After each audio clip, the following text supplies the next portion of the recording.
This is Kolkata TV's podcast news. আপনারা শুনছেন পডকা। বিবাহ বিচ্ছেদের পরেও জেনিফার বেন অ্যাফ্লেককে ফেরত দেবেন না 40 কোটির আংটি। আমি শুভাঙ্গী, শুনুন বিস্তারিত। গত বছরের মাঝামাঝি সময় থেকেই হলিউড তারকা জেনিফার লোপেজ এবং বেন অ্যাফ্লেকের বৈবাহিক সম্পর্ক নিয়ে সংবাদ প্রকাশ্যে এসেছিল। তারপরেই তাদের বিবাহ বিচ্ছেদের জল্পনা ক্রমশ প্রকট হয়ে উঠেছিল। প্রসঙ্গত 2022 সালের অগস্ট মাসে জেনিফার এবং বেন গাঁটছড়া বেঁধেছিলেন।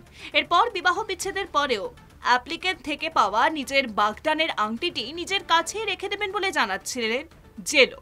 আংটিটির ভারতীয় টাকার মূল্য 40 কোটিরও বেশি।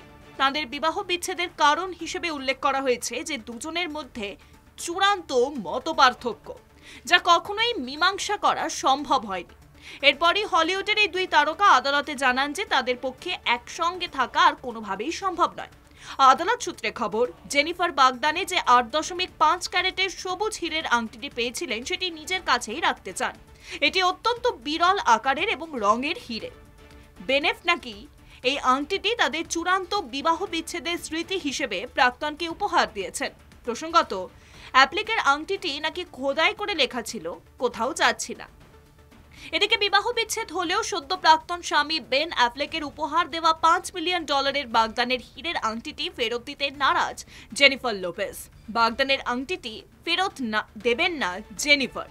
আদালতের নথি থেকে জানা যাচ্ছে জেনিফার বাগদানে পাওয়া 8.5 ক্যারেটের সবুজ হীরের আংটিটি নিজের কাছেই রাখছেন। বেন অ্যাফ্লেক নাকি এই আংটিটি তাদের চূড়ান্ত বিবাহ বিচ্ছেদ ও নিষ্পত্তির অংশ হিসেবে প্রাক্তনকে উপহার দিয়েছেন। বিশেষজ্ঞরা এও বলছেন যে এই আকার এবং রঙের হীরেটি ভীষণভাবেই বিরল। এর মূল্য $5 মিলিয়ন বেশি হতে পারে। এদিকে বেন অ্যাফ্লেকের আংটিটি নাকি খোদাই করে লেখা ছিল, কোথাও যাচ্ছি না। শুনুন পডকা, রাত দিন 7 দিন।